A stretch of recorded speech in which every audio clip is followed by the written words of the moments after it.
des modalités de flexibilité attenantes à la conduite du changement, puisque ce matin, petit défi, impossibilité d'accéder à Internet. Et évidemment, la totalité de la présentation est en ligne, et je vous proposerai d'ailleurs, sans obligation aucune, puisqu'il n'y a pas d'injonction,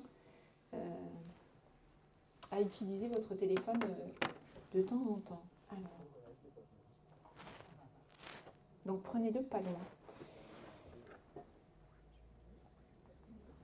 Donc, ça c'est le titre de votre convention avec une image qui est celle, j'espère que vous garderez, qui vous accompagnera. Piloter le changement dans un monde en mouvement. Le monde, il est en mouvement, pas qu'un peu, beaucoup, énormément.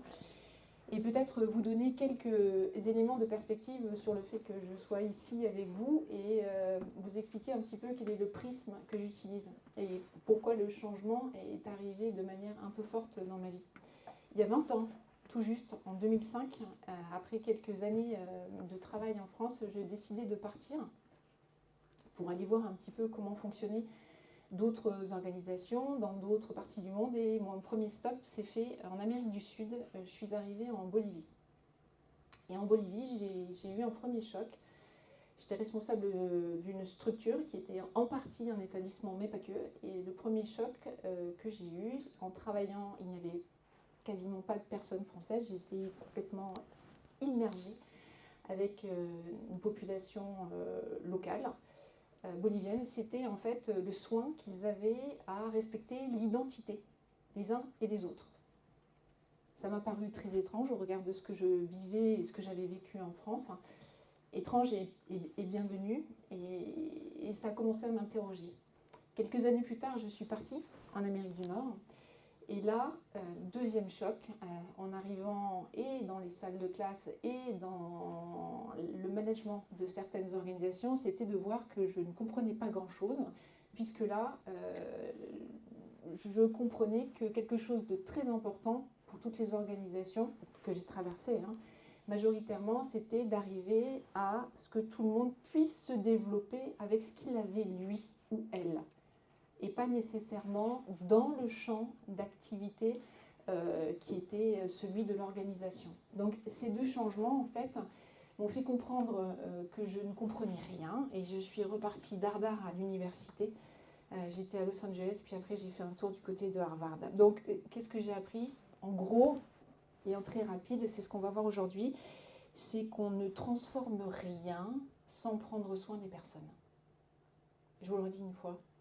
On ne transforme pas grand-chose si on ne prend pas soin des gens qui sont autour de nous. Et une première violence, peut-être, c'est de se dire qu'on transforme en ne tenant pas compte des gens qui sont autour. Alors, voilà ce que je vous propose aujourd'hui, le chemin.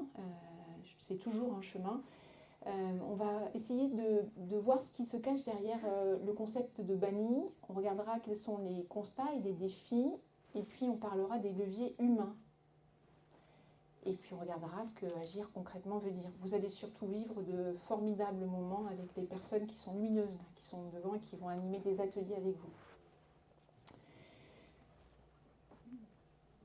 Alors je vais vous poser une première question et on va voir si le téléphone fonctionne. Si vous avez un téléphone pas trop loin, la première question que je vais vous poser, est-ce que vous pourriez me donner un mot qui, pour vous, décrit le monde aujourd'hui ? Alors, il vous suffit de flasher le QR code et vous n'aurez à le flasher qu'une seule fois puisque vous resterez connecté en totalité. Je le laisse. Vous avez la question qui s'affiche et quand vous avez pu noter le mot, vous le mettez. Puis si vous n'avez pas de téléphone connecté, peut-être vous pouvez le faire avec un voisin sympa qui veut bien discuter avec vous. Il n'y a que des voisins sympas, j'espère.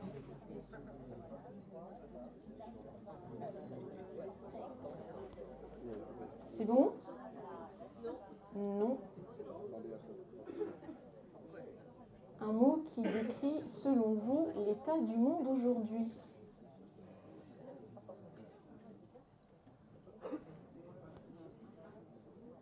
Il faut se mettre en face. De biais, ça tend à moins fonctionner.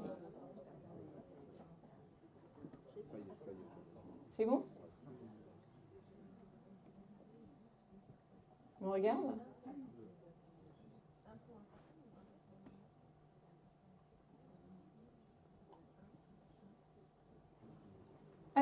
là, oh là là, oh là là, oh là là. L'état du monde aujourd'hui, pour vous, il est comme ce nuage de mots relativement instable, incertain, rapide, agité, polarisé, anxiogène, chaotique, difficile, en mutation. C'est le bazar. Très beau et très laid. Bon.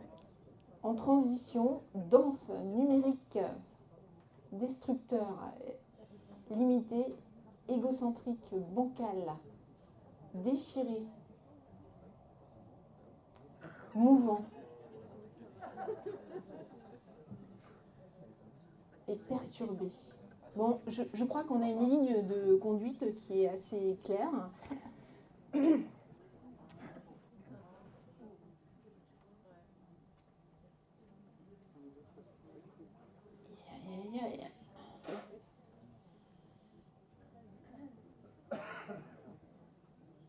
Alors je vous demande un peu de patience puisque voilà ce qui se passe, c'est que...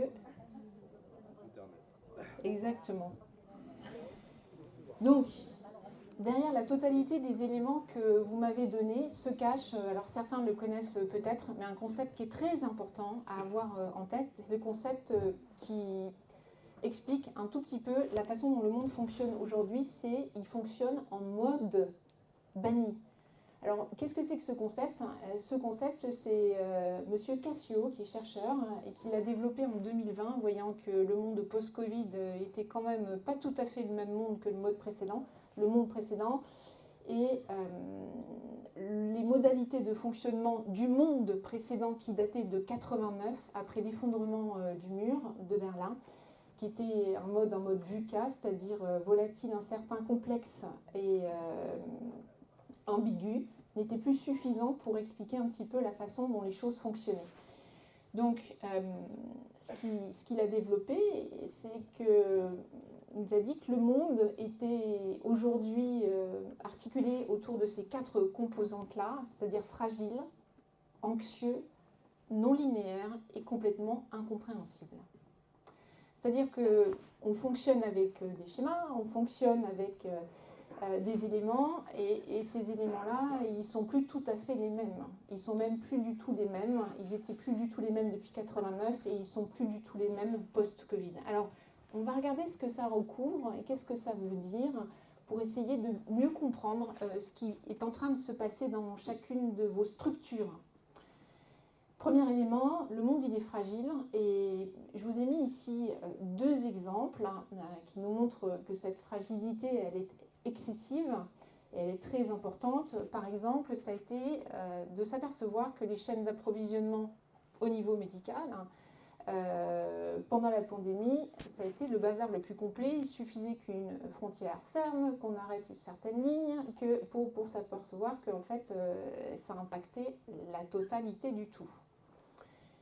Autre élément très fort, en 2023, donc c'est pas si éloigné de ça que vous, c'est la possibilité, ici j'ai pris un exemple d'une banque que vous avez probablement vu, en 2023, il a fallu 48 heures, rien, 2 jours, pour qu'ils mettent la clé sous la porte. En principe, on voit les choses arriver. Il y a des mois, il y a des signes avant-coureurs, les choses sont plus ou moins annoncées. Là, pas du tout, 48 heures. Alors, c'est dû à quoi? C'est dû à ce que je vous ai mis en bas. Le fait qu'on optimise de manière excessive certains éléments font que, de manière systémique, on a certaines vulnérabilités. C'est ce qu'on remarque beaucoup dans le monde médical avec des spécialistes très spécialistes qui, parfois, perdent de vue une vision un peu plus globale. J'ai envie de dire, Edgar Morin n'a jamais été autant d'actualité qu'aujourd'hui. Autre élément, c'est l'anxiété, puis vous êtes bien tous et toutes placés pour le savoir. Les jeunes sont terriblement et complètement anxieux. On a des problématiques très importantes qui n'étaient pas existantes ou peut-être existantes en moins grand nombre il y a quelques années. Et ici, je vous ai mis juste un exemple, c'est ce phénomène d'éco-anxiété qui gagne un petit peu tout le monde. Alors, peut-être qu'on ne se rend pas compte à quel point ça peut impacter les gens, si soi-même on n'est pas affecté, mais ça crée en fait ce qu'on appelle un épuisement décisionnel et puis impossibilité en fait de rentrer dans une analyse du monde et un fonctionnement optimalisé tous les jours. Ces jeunes qui ne savent pas un peu comment se projeter et voir ce qui va arriver, ça impacte ce qui se passe en milieu scolaire, mais pas que. Ça impacte leurs relations aux autres, au monde, aux adultes, au monde du travail, à tout. Je vous ai mis ici une étude pour vous montrer que, en fonction de la tranche d'âge qui est la vôtre, on est plus ou moins impacté.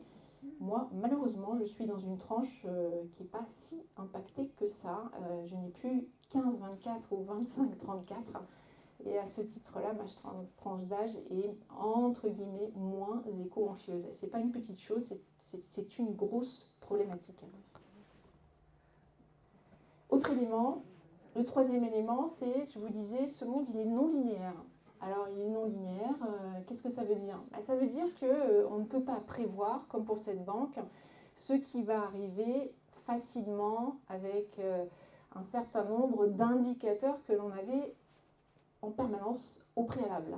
C'est ce qu'on peut appeler l'effet papillon, et je vous ai mis ici un exemple que vous connaissez peut-être, c'est l'arrivée de l'IA et de ChatGPT, OpenAI. Il a fallu 2 mois pour avoir 100 millions d'utilisateurs, là où d'autres systèmes ont mis plusieurs années, comme Facebook ou autres. Totalement imprévisible. Ça n'était pas attendu. Pour ceux qui sont intéressés, qui font un petit peu de recherche, les chiffres qui étaient annoncés prévoyaient plutôt un certain nombre d'années. Et puis le dernier élément, c'est ce monde, il fonctionne de manière de plus en plus incompréhensible.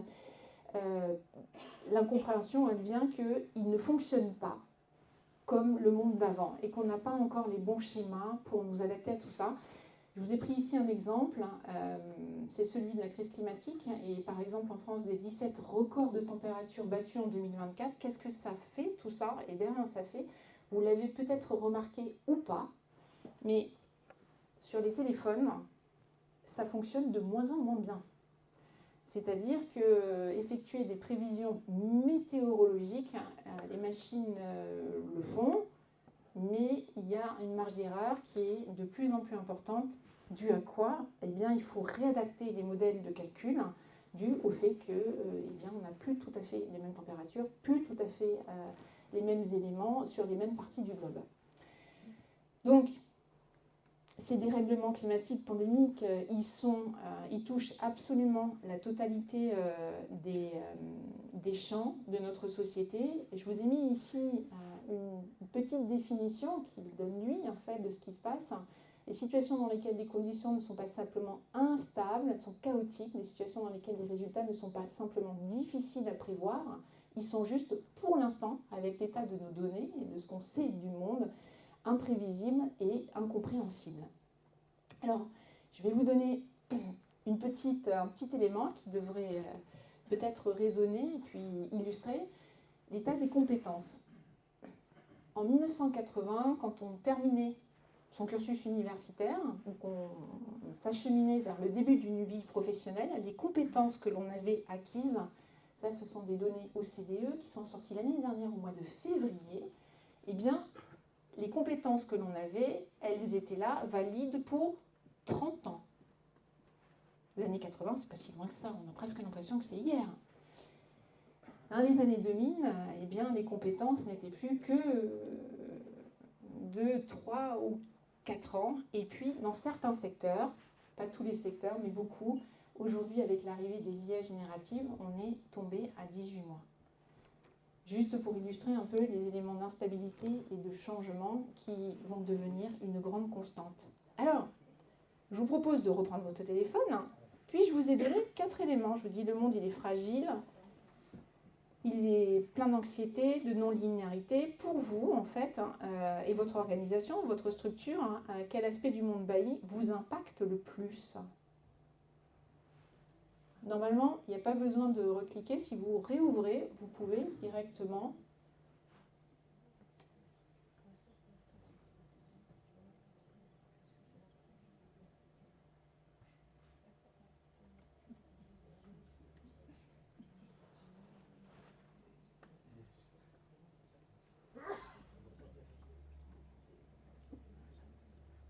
Alors, fragilité, c'est pas sûr.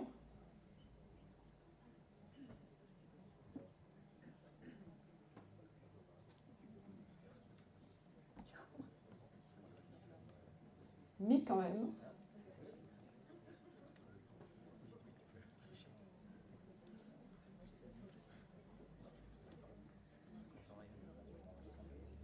Donc visiblement, ce qui vous impacte le plus pour vous, c'est fragilité, 36%, suivi de près, et non, pas suivi, enfin oui, suivi de près de l'anxiété et de l'incompréhensibilité, et puis vous mettez un petit peu derrière, en dernière position, la non-linéarité. Tout ça, j'imagine que ça fait écho à ce que vous vivez. Alors maintenant, ah non, il y en a qui se décident, on passe avec l'incompréhensibilité devant en fait l'anxiété. Oh, une seconde, c'est le Wi-Fi avec le téléphone, on y arrive. On s'adapte. C'est la fragilité du système Internet qui n'est pas. Et bien on repart depuis le début. Dès lors que... Aïe, aïe, aïe.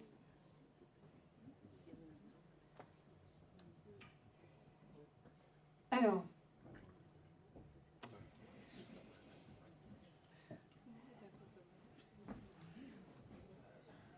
l'élément que vous pouvez garder, vous, globalement, c'est que la seule constante qui va arriver, et les apprentis d'Auteuil ont quand même une petite longueur d'avance, c'est que le changement, c'est à peu près la seule constante que vous allez avoir dans votre quotidien. Et il ne faut pas se dire que c'est un moment passager. Il ne faut pas se dire que dans 5 ans, c'est terminé cette histoire.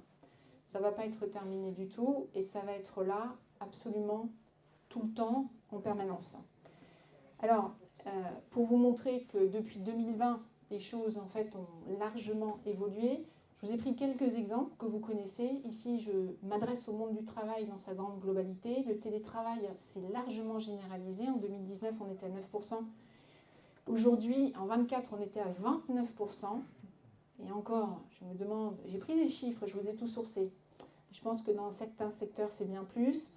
On a un besoin accru de reconversion. Ah oui, il y a des choses qui ont beaucoup bougé. 28% en 2019 et ça a quasiment doublé. Aujourd'hui, on a quasiment une personne sur deux qui se pose la question de sa reconversion et de faire autre chose. Tout ça nous amène à une accélération des cycles de vie d'emploi. En médecine, ce n'est pas un petit détail. Il y a énormément, les accélérations se sont faites dans pas mal de domaines. Je vous en ai mis ici 4 très importants, mais un que vous connaissez peut-être, c'est la télémédecine. Les chiffres, ils sont incroyables. En 2019, on était à 80 000 consultations, et aujourd'hui, en 2024, je vous laisse une seconde pour mettre un petit chiffre dans votre tête et vous demander à combien on est en 2024 de téléconsultations. Effectivement, on est à 11,6 millions de téléconsultations en France.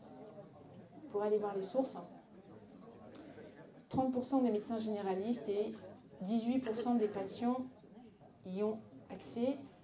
Je vais vous donner un tout petit exemple. Dans certaines zones, l'accès à une profession qui est très importante pour certains jeunes, c'est l'orthophonie.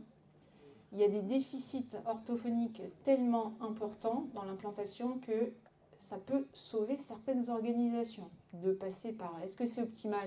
Je ne sais pas que c'est optimal, mais ça peut être un palliatif devant un rien. Autre élément qui est aussi très important et qui est un gros changement, c'est la médecine et la prise de décision qui sont aujourd'hui assistées par l'IA. Je vais vous donner un petit exemple. Aujourd'hui, quand vous avez, par exemple, quand les médecins doivent prendre une décision, ils ont l'équivalent de ce que vous avez si vous utilisez une IA, ChatGPT ou autre, mais qui est complètement dédié au monde médical et qui va pouvoir les aider, non pas à savoir ce que vous allez faire, ce que le médecin va faire avec vous, mais à amplifier l'échelle de ce qu'il est possible d'avoir sous les yeux. Un exemple, j'ai un ami qui en 2017 en fait, a été diagnostiqué avec un cancer de la vessie et très, très virulent. On lui a donné 2 ans d'espérance de vie. Ce qu'ont fait les médecins, c'est qu'ils ont été assistés par l'IA pour regarder dans la base de données s'il existait d'autres patients avec le même type de cancer et surtout certains qui avaient guéri. La machine a sorti sur l'échelle des États-Unis pour vous montrer à quel point c'était très virulent et peu de personnes, 4 personnes qui avaient guéri. Et la machine a proposé, elle n'a pas proposé, elle n'a rien proposé du tout. Elle a expliqué ce qui avait été fait ici ou là. Donc ça, ce sont des choses très nouvelles qui impactent grandement la façon dont on fonctionne dans notre quotidien. Évidemment, la culture et l'accès à l'information, il y a une explosion des contenus numériques. Ouvrir le journal de 20 heures, comme moi je l'ai eu pendant des années avec mes parents, c'est plus du tout la norme, absolument plus. Ça vous fait rigoler, mais moi j'ai grandi là-dedans, le journal de 20 heures. Et puis un journal papier, c'est plus du tout ça l'histoire. L'histoire, c'est qu'on a des contenus sur YouTube, sur TikTok, des podcasts. On a ce qu'on appelle un effondrement des modèles de transmission verticale. Et puis, on a ce qu'on appelle de la désintermédiation des savoirs. Ça veut dire quoi? Ça veut dire qu'aujourd'hui, en termes d'information, vous avez ce qu'on appelle, entre guillemets, des influenceurs. Je le mets très entre guillemets, qui sont sur plusieurs champs. Il peut y en avoir sur de la littérature, il peut y en avoir sur de la philosophie, sur le monde de l'information. Il y a quelqu'un que je suis qui est vraiment très bien, il fait ça chouette. Il s'appelle Julien Devorex ou Hugo. Et oui, vous en connaissez. Qui peuvent être des relais. Donc le monde de l'information, il a aussi largement évolué et changé. Et je vous disais, cette accélération, elle est multidimensionnelle. Alors je vais m'arrêter sur... elle est très rapide. Je vais m'arrêter sur un champ. Je sais, la diapo, elle est terriblement surchargée et vous n'y voyez rien. C'est fait exprès. Et j'ai pris un élément, ce sont les avancées en sciences de l'éducation sur les 25 dernières années. J'ai pas tout mis, mais je vous en ai mis un certain nombre. Qu'est-ce qui se passe? Aujourd'hui, je vous l'ai dit, on a un nombre d'informations qui est sans équivalent. Ici, sur les sciences de l'éducation, on a 1000 choses qui nous sont arrivées sous le rétroviseur et qu'on n'avait pas. On sait aujourd'hui que faire un feedback, c'est très important. Métacognition, c'est absolument essentiel. Que l'évaluation peut être un relais très fort pour les apprentissages. Que les émotions sont à prendre en compte. Qu'aujourd'hui, si on n'adopte pas ce qu'on appelle un concept d'ouverture d'esprit et qu'on ne le transmet pas aux élèves, ça reste très compliqué, particulièrement avec les élèves vulnérables, c'est ce qu'on appelle le growth mindset. Et puis encore plein d'autres choses. Tous ces éléments-là, et puis on a surtout, je vous l'ai mis en bas, une meilleure connaissance du fait que rien n'est acquis avant 6 ans, qu'on a tout le temps du monde de continuer à se développer et que le cerveau, il est plastique. Donc tout ça pour vous dire que cette accélération et ce monde qui est terriblement en mouvement, elle fait que, par exemple, pour les professionnels de l'éducation, sur les 20 dernières années, il y a eu 5 fois plus de découvertes impactantes que sur les 100 dernières années. Je ne sais pas si vous voyez ce que ça veut dire, cette histoire. Ça veut dire que sur plusieurs générations, on a eu l'équivalent de ce qu'il a fallu s'ingurgiter sur les 20 dernières. Donc, qu'est-ce que ça crée tout ça? Eh bien, ça crée ça. Ça crée de la surcharge cognitive. Je suis très attentive, je vous ai dit, il faut prendre soin des gens qui sont autour de nous si on veut arriver à changer. Et le fait que les professionnels de l'éducation, ils sont au courant de tout ce qu'il y a. Ils savent qu'il y a beaucoup de choses et ils savent surtout que quand ils arrivent en salle de classe, ils ne sont pas exactement, ou avec des jeunes, quelle que soit la structure, ils ne vont peut-être pas mettre en place tout ce qu'ils devraient. Donc ça crée un sentiment de surcharge cognitive, donc difficulté à prendre des décisions, de sentiment de course permanente, une perte de repères, parfois d'expertise. Alors là, la confiance en soi, elle en prend un coup. Et puis, il y a beaucoup de tension entre est-ce que je reste où je suis ou est-ce que je me lance? Il y a tellement de choses dans lesquelles je devrais me lancer. Je le fais ou je ne le fais pas. Du coup, et c'est le dernier, le risque, il est énorme. C'est un risque de démotivation et puis de retrait. Ce qu'on observe dans un certain nombre de professions, je vous ai pris que le monde de l'éducation, il est dû à ça. J'aurais pu reporter dans chacune des professions. Ce qui se passe ici, c'est qu'on est face à un influx tellement important d'éléments qui ont bougé qu'on sait bien ce qu'il faudrait faire. Mais le fait de ne pas le faire nous renvoie implicitement une image négative de nous-mêmes et du coup un peu de difficulté à se lancer. Alors, Maintenant, comment est-ce qu'on fait? Ceci étant dit, les éléments étant posés, on avance comment? On avance surtout avec quoi? Alors, je pose une dernière donnée, et ceux qui étaient là avec moi au mois d'octobre, au siège à Paris, j'avais déjà donné cet élément-là qui n'a pas changé. 80% des organisations font des projets de transformation, mais il y en a beaucoup qui échouent. Eh oui, il y en a beaucoup qui échouent, il y en a un grand nombre qui échouent. Peut-être vous vous souvenez du chiffre?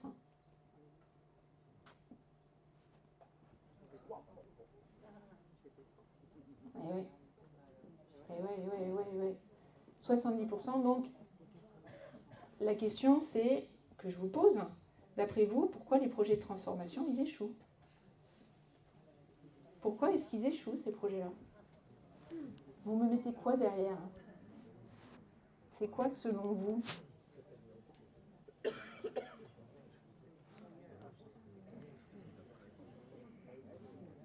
Vous voulez que je remette le QR code ou c'est bon? Manque d'accompagnement. Pour ceux qui ont besoin, je remets au cas où, mais en principe, ça change.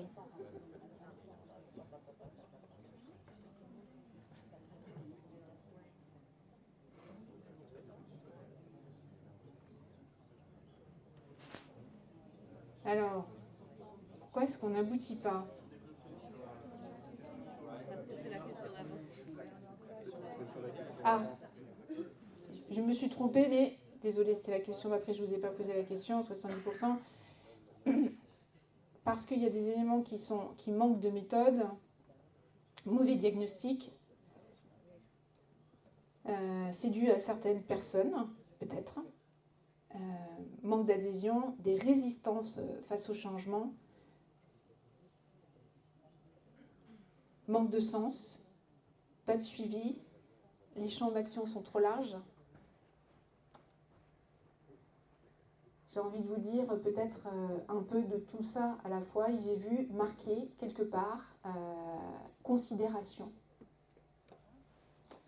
Considération, peut-être qu'on pourrait rajouter manque de considération. J'ai vu manque d'organisation. Alors, on croise les doigts, je reviens. Et non, il revient à la première page. On va attendre une seconde, des fois que... Et non, il ne revient pas.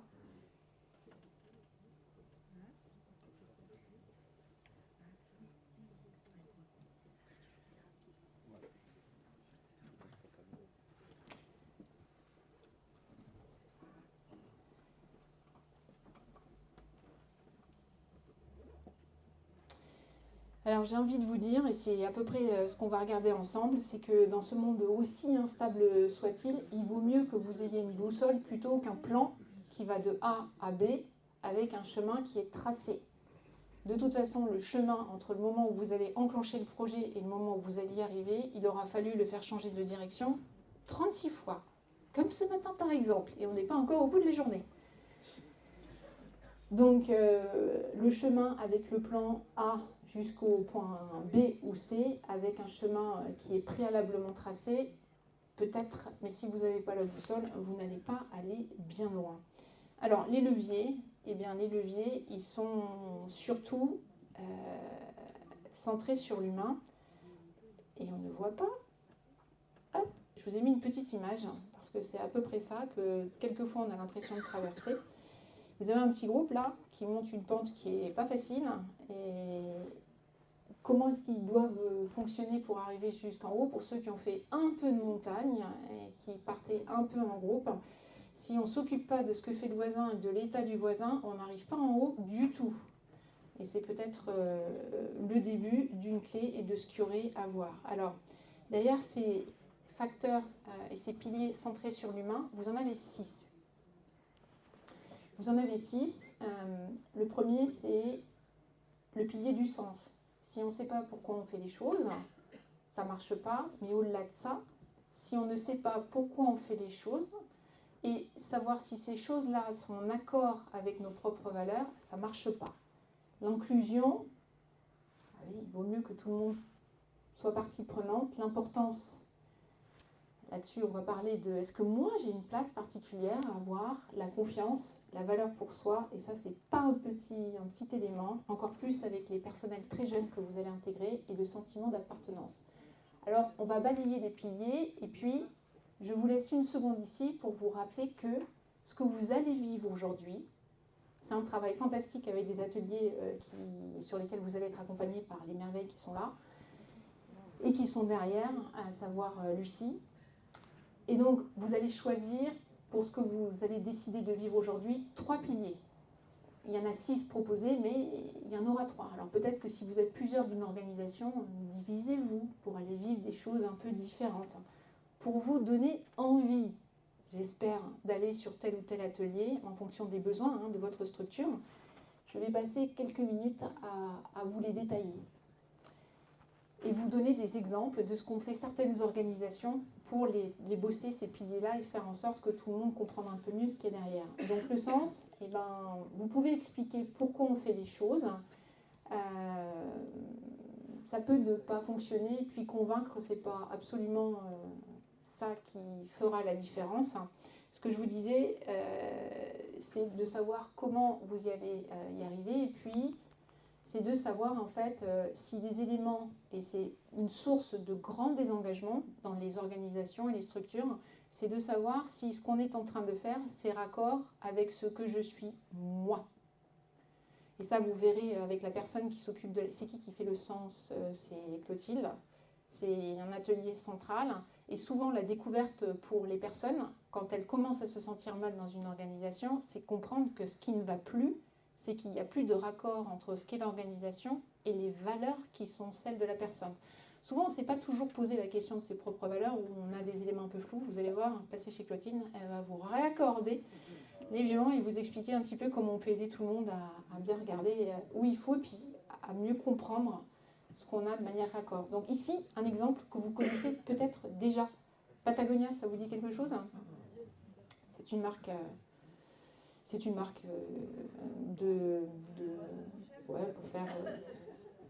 c'est bon, vous l'avez, je pense, un peu du sport, partir dehors, voilà. En 85, déjà, 85, c'est il y a presque 50 ans, eh bien, 40 ans exactement, pas 50, je dis...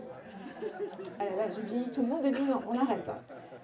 Donc, ils versaient déjà 1% de leur chiffre d'affaires à un certain nombre d'associations en faveur de l'environnement. Et puis, en 2002, ils ont fondé une organisation pour permettre, pour reverser un certain nombre de leur pourcentage à cette grosse fondation qui fait un peu plus que 1%, mais qui va redispatcher plus largement les choses. Et puis quelque chose d'important, c'est que comme pour eux, ça fait partie de leur identité, ils encouragent les employés et les salariés à vivre un certain nombre de choses, et puis ils dégagent du temps, sur du temps de travail, pour leur permettre d'aller vivre des expériences pour des associations. C'est-à-dire que par exemple, sur le mois, 4 semaines, il peut y avoir jusqu'à une journée de dégagée pour que j'aille travailler ou j'aille donner bénévolement peu de mon temps pour une association qui a les mêmes valeurs que l'endroit où je travaille. Du sens, recomprendre où on est. L'inclusion. J'espère que vous l'avez reconnue, cette femme merveilleuse, ancienne première ministre de Nouvelle-Zélande. Elle est géniale, et malheureusement elle n'est plus là. Mais elle a laissé quand même beaucoup de choses intéressantes, à commencer par 2019. Elle a fait une réforme budgétaire qui peut-être va nous paraître un peu étrange. Les décisions et les indicateurs de validation des réformes budgétaires enclenchées, elle a décidé, enfin les deux gouvernements, c'est pas elle, ont décidé de le baser sur le bien-être des habitants de la Nouvelle-Zélande et de regarder si les décisions qui étaient prises, budgétairement parlant, avaient un impact sur le bien-être.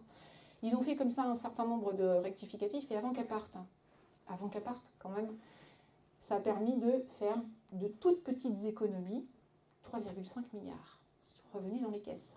Peut-être qu'il y a d'autres indicateurs qu'on pourrait prendre en compte et qu'on n'a peut-être pas aujourd'hui sous les radars. Pour ce faire, en fait, ils ont pris soin, le bien-être, ça veut dire le bien-être de vraiment tout le monde. Ils ont pris soin d'interroger tout le monde, à commencer par des populations peut-être un peu marginalisées, puis moi ce que je retiens, et puis d'autres acteurs de la société qu'on entend moins, les ONG, bah ouais. Et puis les jeunes, hein, ils sont allés les interroger jusqu'à 15 ans.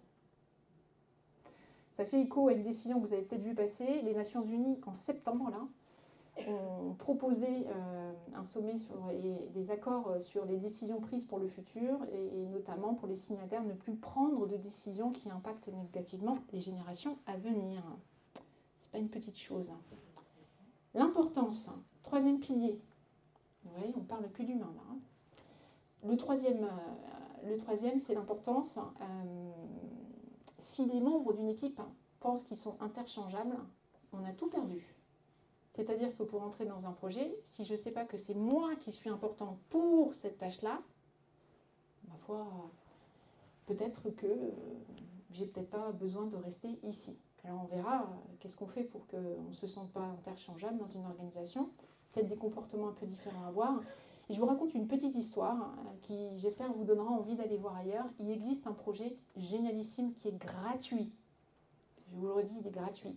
Ça s'appelle The Week. Et The Week, en fait, ce sont deux personnes qui sont là, c'est un couple en l'occurrence, mais pas que, qui ont monté une expérience à vivre pour comprendre un peu qu'est-ce qui se passe au niveau des changements, notamment des changements climatiques, entre autres, et des impacts à grande échelle, pas que des impacts sur la production ou autre. Bref, ils proposent une petite... c'est pas une petite, il propose en fait de vivre des expériences en groupe. Et une personne a proposé à son entreprise, qui s'appelle Decathlon, de vivre cette expérience-là. Elle l'avait elle-même vécue personnellement, elle a proposé à une grande partie de ses équipes de le vivre, et on est sorti des démarches qui n'étaient pas existantes avec des critères d'éco-conception. Vous le savez ou pas, peut-être, il y a certains rayons Decathlon aujourd'hui où quand vous achetez quelque chose, c'est complètement et entièrement fabriqué. Il n'y a rien qui sort. Tout est absolument recyclé, avec même quelquefois des productions et du recyclage plastique. Et ça vient de là, The Week. Donc j'ai envie de dire, l'organisation, elle n'avait pas un poste si important que ça, a fait confiance, a donné l'importance à cette personne qui était en charge pour dire, ben, on t'écoute et on va se lancer peut-être un peu collectivement. C'est ça, donner de l'importance. La confiance. La confiance. Ce matin, j'étais dans ma voiture. Je vais dévoiler une petite conversation que j'ai eue avec Nathalie. Et on parlait des problématiques qui ont à voir avec les conditions d'exercice, notamment en monde hospitalier. Ici, vous avez une expérience. C'est pas une expérience parce que maintenant ça a été complètement adopté. On est aux Pays-Bas. Et pour les soins infirmiers, ils sont maintenant autogérés. Qu'est-ce que ça veut dire ça? Quoi l'autogestion? C'est-à-dire que vous pouvez aller voir, ils ont supprimé un certain nombre d'échelons hiérarchiques.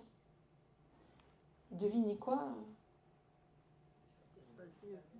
Ça fonctionne. Je ne vais pas plus loin et vous pourrez aller voir un petit peu ce qui se passe. Ils ne sont pas les seuls. C'est pas une décision qui est très différente de ce qui se passe par ailleurs. J'ai hésité longtemps entre vous donner cet exemple ou vous donner un autre exemple qui date des années 70 au Canada. Ils ont supprimé la totalité des corps d'inspection niveau éducatif.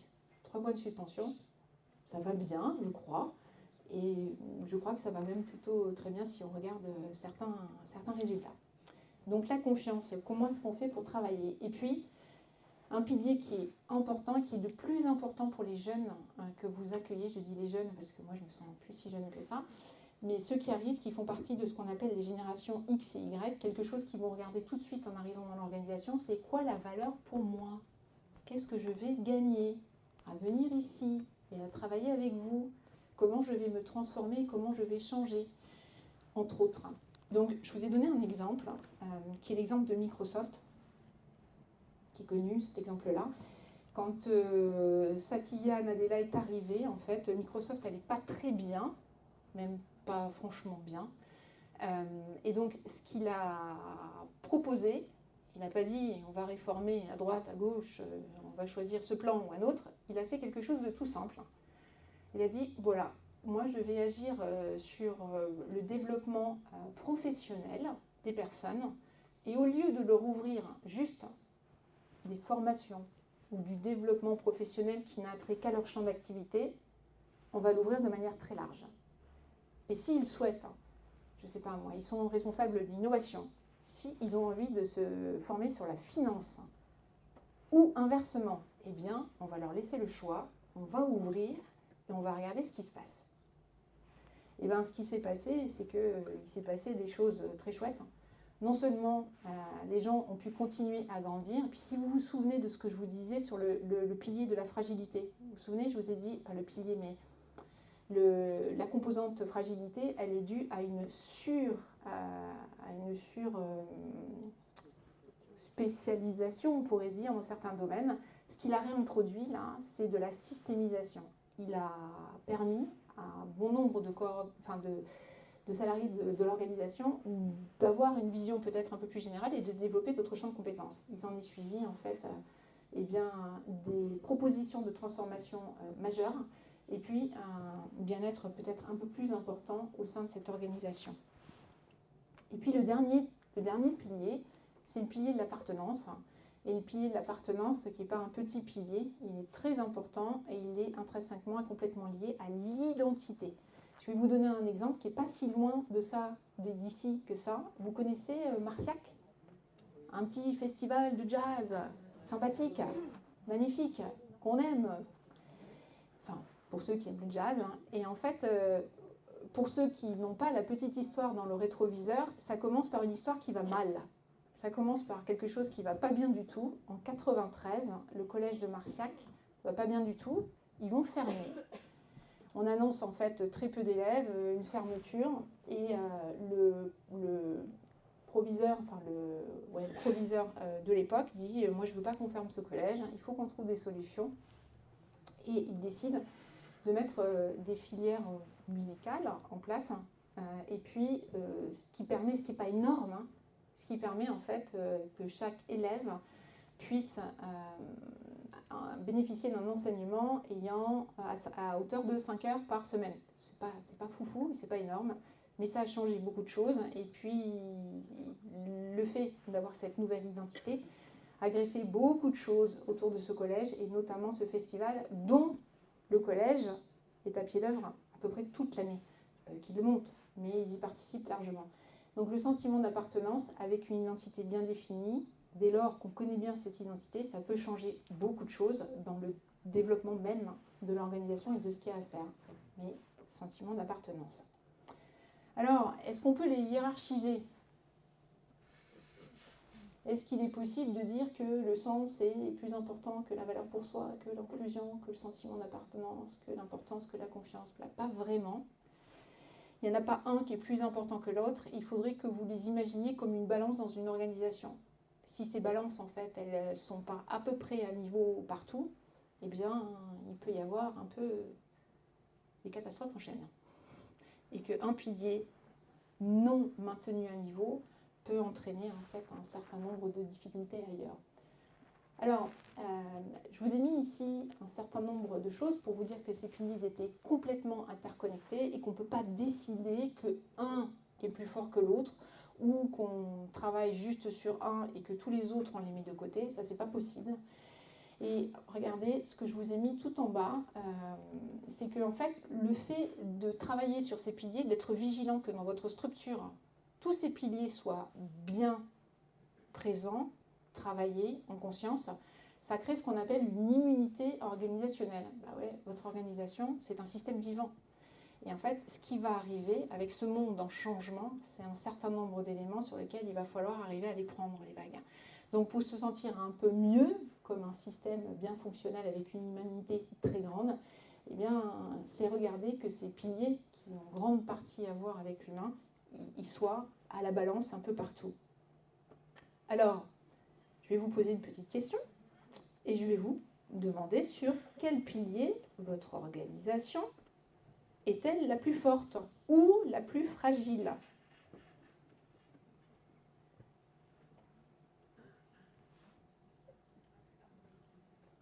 Et les piliers sont le sens, l'inclusion, j'aurais dû les remettre, le sentiment d'appartenance, la confiance.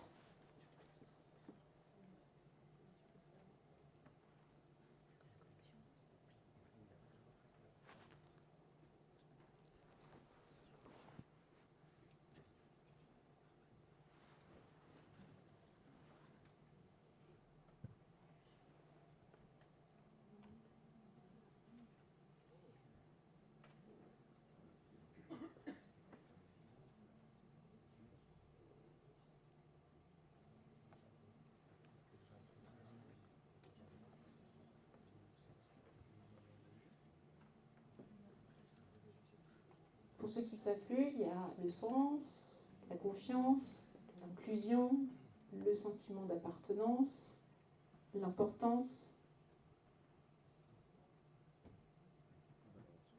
et la valeur pour soi. J'ai pas donné ? Non. La valeur pour soi. Alors, c'est intéressant, hein ? On a des forces qui sont des fragilités, hein ? Et si je regarde au niveau des forces, globalement, pour vous, le sens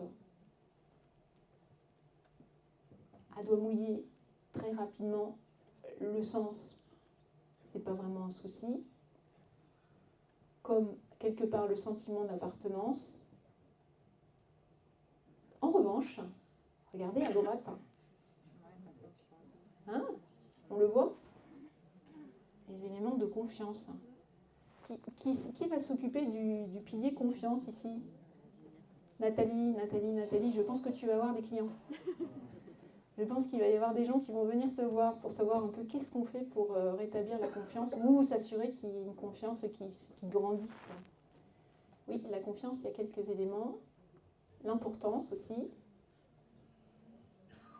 L'importance et la confiance. Bon, on va garder le sens à gauche. Et visiblement, valeur pour soi aussi. Et confiance. Donc on aurait en fragilité importance, valeur pour soi et confiance. Et on aurait plutôt en position forte, inclusion et sens. Très rapidement. Bon, là on a fait tout ça au doigt mouillé. Pendant les ateliers, en fait, on va vous proposer des outils pour diagnostiquer un peu plus finement ces éléments-là. Alors, je reviens ici. Et merci. Et non. Et vous connaîtrez la présentation par cœur, je pense. Aïe, aïe, aïe. On va revenir en accéléré.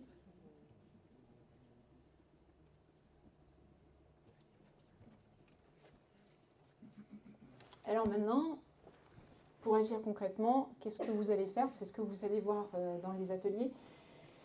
Et puis, je vais vous laisser avec 3 éléments. Si vous voulez arriver à faire bouger votre structure, évidemment, il va falloir vous assurer que ces 6 piliers-là, ils soient pleinement et entièrement et complètement bien actifs et à la balance, et qu'il n'y en ait pas un qui soit trop défaillant.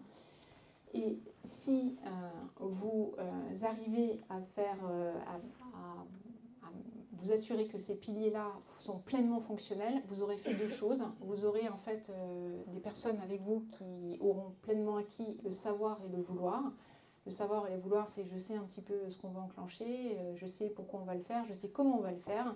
Et puis, j'ai un petit peu envie d'y aller parce que ça me représente, parce qu'il y a une valeur pour moi, parce que en fait, c'est raccord avec ce que j'ai envie de devenir. Et si vous avez fait tout ça, c'est pas tout à fait la fin du chemin. Enfin, presque. Donc le savoir, c'est ce que vous allez activer avec un certain nombre de paliers, de piliers qu'on a vus. Le vouloir aussi.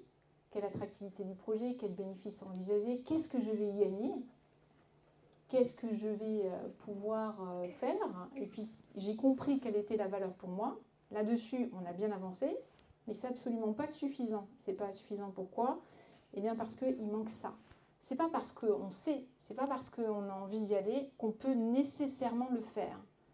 Et pourquoi est-ce qu'on ne pourrait ne pas savoir le faire ? À votre avis, très rapidement, je ne repasse pas aux questions parce que j'ai pas envie de remonter le chemin. À votre avis, pourquoi est-ce qu'on pourrait juste ne pas pouvoir ? Qu'est-ce qui pourrait être un frein au pouvoir ? Comment ? La légitimité. Ah, la légitimité, certains peuvent ne pas se sentir légitimes, et là j'ai envie de dire il va falloir travailler sur le pilier de la confiance et le pilier de l'importance pour essayer de, normalement si c'est ça, si le pilier de la confiance et le pilier en fait de l'importance sont bien à niveau, il ne devrait pas y avoir de problème, il devrait pas y avoir de légitimité, normalement. Il y a d'autres éléments qui font que même si on veut, même si on se sent légitime, on ne peut pas y aller. C'est la compétence. Et ouais, la compétence. La compétence fait qu'on veut, on sait, on voit bien, mais effectivement, ça va être le problème majeur de la compétence et c'est pas un petit sujet. Souvent, on s'arrête là. Souvent, on s'arrête là. Dans la mise en place des projets, on s'arrête là et c'est une erreur majeure. C'est ce qui explique une grande majorité des échecs. On a bien expliqué, on a bien communiqué, on a mis du sens, on a fait des réunions, on a inclus tout le monde, on a expliqué à chacun quel était son rôle, comment il allait être important. Et devinez quoi ? Et ça ne marche pas. Et ça ne marche pas parce que si la compétence, elle n'est pas là, ben vous n'allez pas aller bien loin, vous allez même aller nulle part. Et j'ai envie de dire, c'est même juste une condition sine qua non. Si tout le monde avait des compétences, on y serait peut-être déjà. Donc ça fait partie intégrante de ce qu'il y a dès lors que vous allez passer en fait à la mise en œuvre. Donc savoir pouvoir, on a un plan, comment on y va ce plan-là ? Eh bien, si on ne regarde pas ce que sont capables de faire les collaborateurs, ça ne marche pas. Du coup, si vous voulez vous assurer du pouvoir, il y a une chose à faire, une seule, c'est de vous assurer qu'il y a un plan de développement professionnel en route. Vous l'appelez comme vous voulez, il y a un plan de formation qui est nécessairement adossé à votre problématique de changement. Et il doit être élargi. Je vais vous donner un exemple qui va vous paraître un exemple peut-être futile ou peut-être simple, et pourtant il est compliqué. Dans une organisation dans laquelle j'ai travaillé, j'ai accompagné, il y avait une problématique, ils changeaient de plateforme RH. Jusqu'ici, pas trop de soucis. On change, on a une plateforme, ça fait rigoler certains, donc peut-être ça vous parle. Vous l'avez vécu. Il n'y a pas longtemps. Bon. Donc, on peut décider de changer, bien expliquer pourquoi, avoir inclus tout le monde dans le choix de la plateforme, fait des groupes, valider, expliquer comment on y arriver, et puis accompagner tout le monde à mieux se servir de la nouvelle plateforme, par exemple. Sauf que, ça ne se limite pas à juste former les gens à l'utilisation de la plateforme. Il peut y avoir d'autres problématiques sur le pouvoir, de plus en plus d'outils aujourd'hui qui sont des outils, je vais les appeler numériques, qu'on change, eh bien, ils viennent se confronter à ce qu'on appelle de la souffrance numérique chez certains personnels. Et en fait, ça ne suffit pas de former A, il y a d'autres éléments et prérequis qu'on oublie de voir et sur lesquels il faudrait accompagner certains collaborateurs, peut-être pas tous, et ça explique du rejet, de la résistance et autres. Donc, les plans de développement professionnel, ce n'est pas une toute petite histoire, c'est même une grande histoire qui fait qu'en fait, c'est ce qui va soutenir. Je vous l'ai mis dessous, si ça n'est pas là, il y a tout qui s'effondre et vous n'allez à peu près arriver nulle part. Seulement, il faut prendre le temps de faire un diagnostic et de regarder ce dont vous allez vraiment et réellement avoir besoin.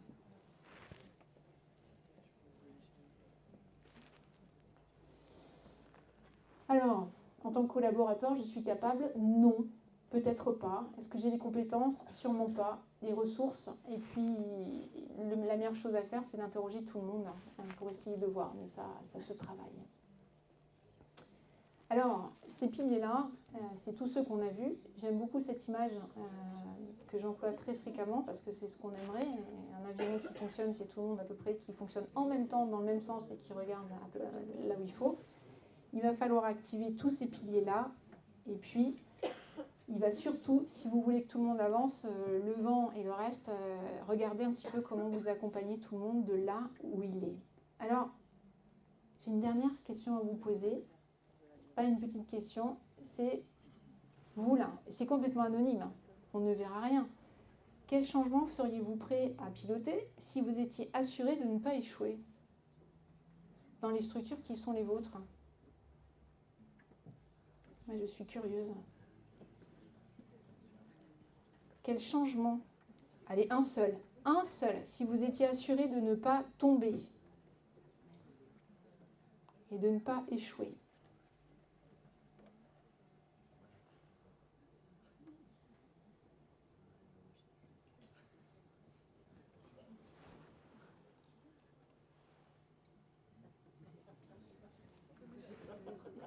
Alors, il y en a, j'ai dit un, j'ai pas mis de pluriel, hein.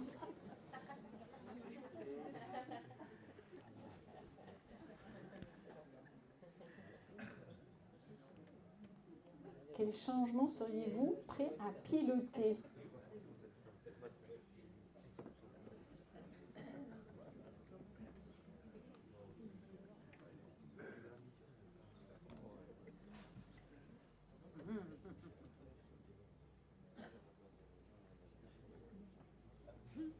Devenir PDG, je vois. L'apprenti d'hôtel.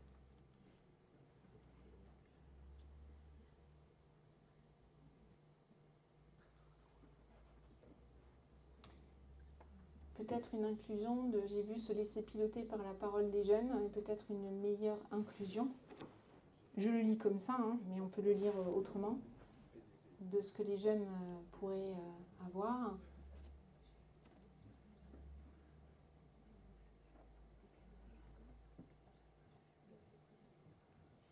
Le déformatage du scolaire. Il va falloir, je ne sais pas ce que vous mettez derrière, mais je pense que d'une manière ou d'une autre, il va falloir sortir du formatage. Vous avez...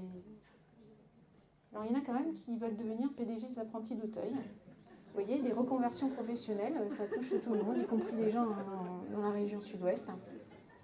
On a peut-être ici le futur PDG des apprentis d'Auteuil. Fermer les internats au profit d'une solidarité sociétale, codéfinir un plan de formation de façon participative, ça c'est un sujet. Culture du dialogue, arriver à transformer les rythmes scolaires. Ouais, vous avez raison, ça aussi c'est pas une petite question du tout, la transformation des rythmes.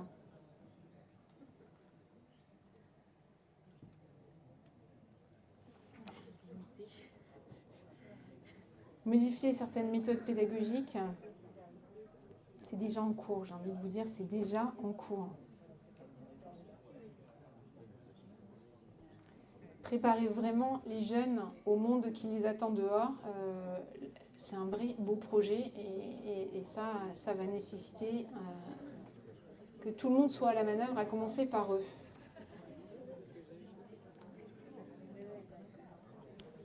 Merci pour vos retours. Gardez quand même ça précieusement. Et puis,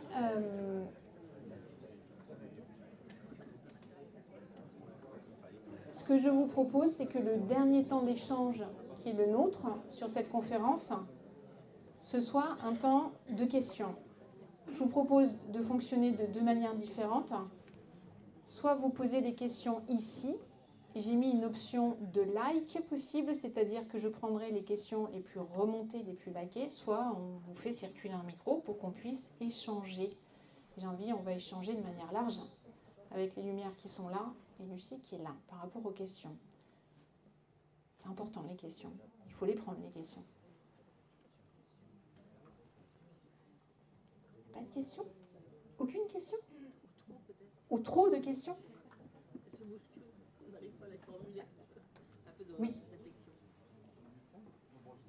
Je vais me déplacer. Dans un monde qui bouge en permanence, des innovations quasiment toutes les 24 heures, comment une grande organisation comme la Petite peut s'adapter aux changements alors que dès qu'on met quelque chose en place, il est déjà obsolète quasiment le mois suivant. Je parle d'innovation technologique. Tout le monde a entendu la question ? Oui. Est-ce que les lumières qui sont avec moi veulent venir ? D'ailleurs, vous pourriez venir ici. Est-ce que vous voulez répondre ? Comment est-ce qu'on fait ? Non ?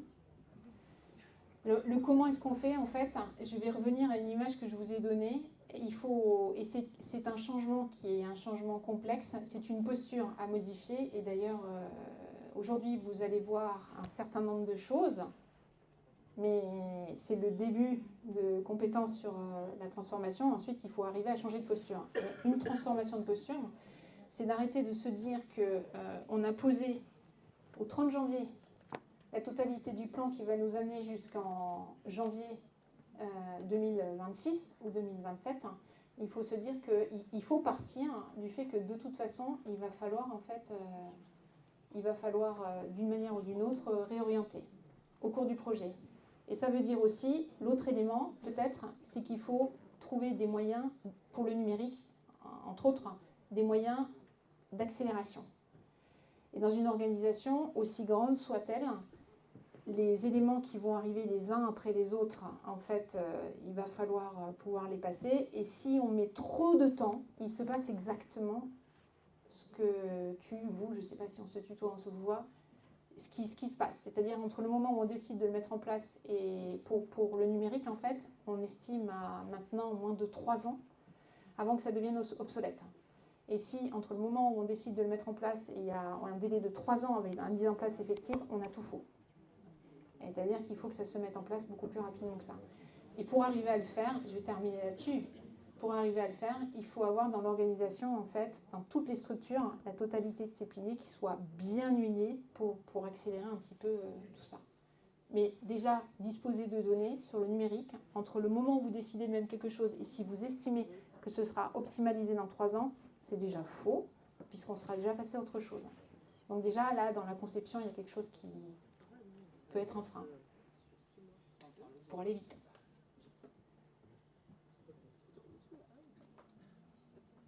Est-ce qu'il y a d'autres questions? Alors, la méthodologie que vous avez présentée a-t-elle été éprouvée? Oh oui! Oh oui, oh oui. Donc, je vous ai laissé, c'est ce que j'expliquais à Alexandre. On vous a préparé, en fait, avec l'équipe qui est là, vous allez avoir un Padlet. Et sur ce Padlet, il va y avoir la totalité des ressources, le support de la conférence et puis tout un tas d'autres éléments. Et je vous ai préparé un document que peut-être certains liront, d'autres pas. Il fait 17 pages. C'est un document qui recense la totalité de ce que je vous ai dit là, oralement, pendant ce temps-là. Certains auront besoin peut-être de s'y repencher. Et j'ai surtout mis la totalité des références et des éléments de biblio que vous pourrez aller consulter pour voir un petit peu comment ça fonctionne, où est-ce que ça prend ses sources et comment d'autres l'ont fait fonctionner. Dans le changement même, avec une méthodologie et du temps, est-il possible de lever quoi?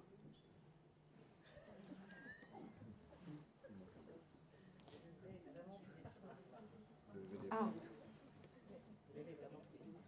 merci beaucoup. Est-il possible vraiment de lever tous les freins? Je n'ai pas de baguette magique, hein. Vous allez en lever un certain nombre. Peut-être que le message que vous passeront toutes les merveilles qui sont là et que vous allez rencontrer dans les ateliers, c'est de vous dire que quelque chose dont on sait, je refais une référence à la première question, la méthodologie que vous présentez a-t-elle été éprouvée? Oui, et c'est surtout maintenant un peu comme ça qu'il faut plutôt fonctionner. Ce qu'on sait qui ne fonctionne pas, ou qui fonctionne moins bien, c'est de venir appliquer en fait un plan en disant on commence par là et on va terminer par là. Et un plan sur lequel on fait peu cas des individus et de la façon dont ils se sentent, ils sont raccord avec ce qui va se passer pour faire court. Ça fonctionne pas, ça fonctionne peu et ça c'est source de frein et d'échec. Est-ce qu'on va tout lever? Ben non, parce que dans les organisations, il y a des gens qui ont des failles. Il y a des gens qui ont des problèmes, autres, vous allez peut-être réussir à en engager un peu plus, beaucoup plus. Mais est-ce qu'on aura tout levé? Peut-être pas. Un peu plus.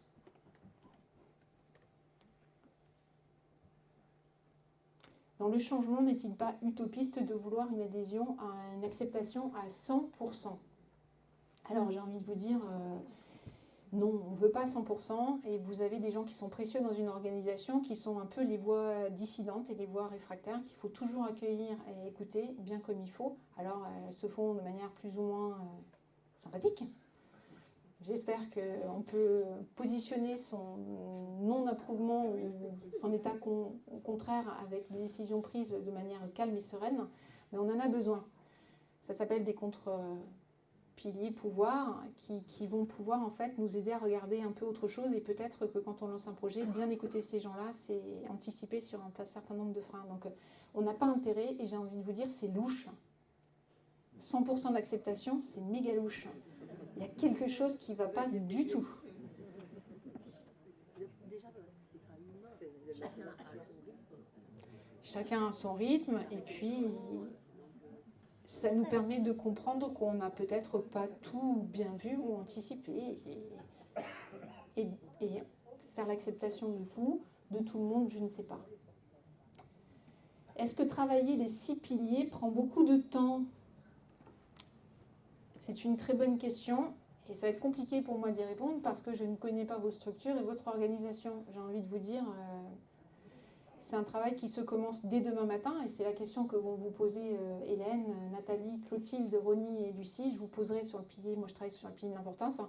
On vous proposera des éléments pour mettre en route des choses dès demain matin, sans nécessairement avoir de grands plats. Ce n'est pas des grandes choses, ce n'est pas des choses énormes, c'est de tout petits comportements et gestes qu'il faudrait qu'on cultive au quotidien. Donc, si vous avez des gens qui sont déjà, et que vous comprenez que vous avez des choses qui sont bien enclenchées, peut-être pas, mais c'est quelque chose qui surtout s'arrête jamais. C'est-à-dire qu'il faudrait toujours les avoir en ligne de mire et regarder un petit peu ce qui se passe. Comment articuler les dimensions individuelles et les dimensions collectives des piliers ? Est-ce que quelqu'un... Parce que moi je réponds, mais vous êtes tout aussi à même que moi de répondre. Oui. Comment articuler les dimensions individuelles et les dimensions collectives des piliers ? Alors j'espère que vous allez trouver un certain nombre de réponses dans les ateliers. Notamment, moi je vais parler par exemple sur le pilier, ceux qui seront avec moi sur le pilier de l'importance. Il y a 2 voies à prendre en permanence, l'individuel et le collectif. Et en fait, c'est dans les modalités de fonctionnement des équipes qu'on va arriver à moduler tout ça.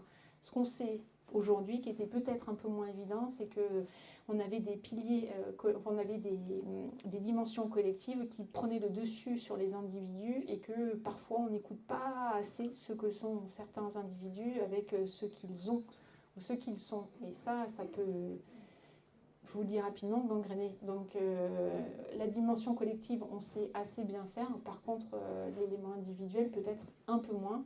On va vous offrir quelques pistes. Mais les deux sont à penser en permanence. Toujours.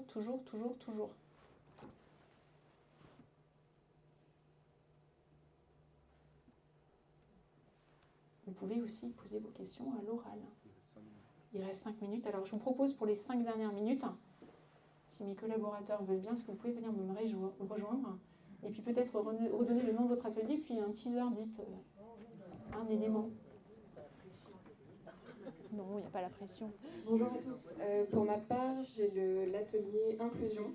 Donc si vous voulez en savoir un peu plus sur comment impliquer et connaître ces voix silencieuses, je vous donnerai des petites billes pour bien les comprendre. On a envie d'y aller. Comment j'anime le pilier de la confiance.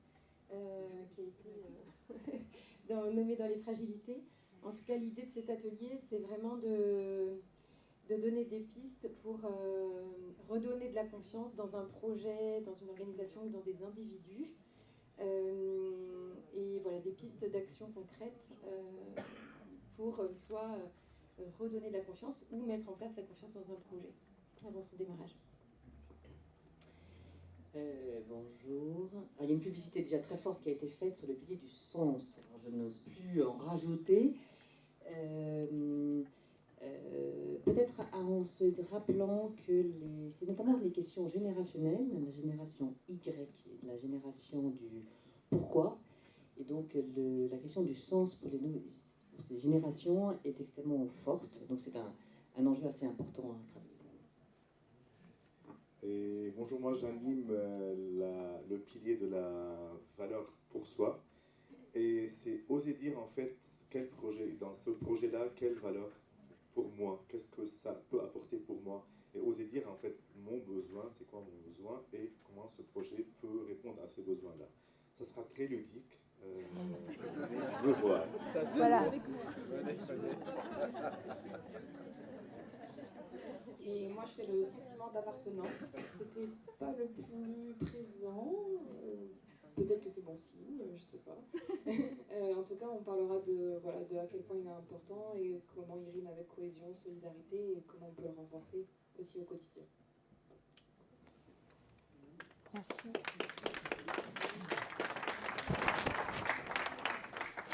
Et gardez peut-être un seul, si vous oubliez tout de ce qu'on vient de dire, ou de ce que. Gardez une seule chose, c'est quand ça dysfonctionne, peut-être se poser la question, est-ce que j'ai bien pris soin des gens qui sont autour de moi? C'est peut-être ça le début du non-fonctionnement. Bon, on fait la pause. Ouais.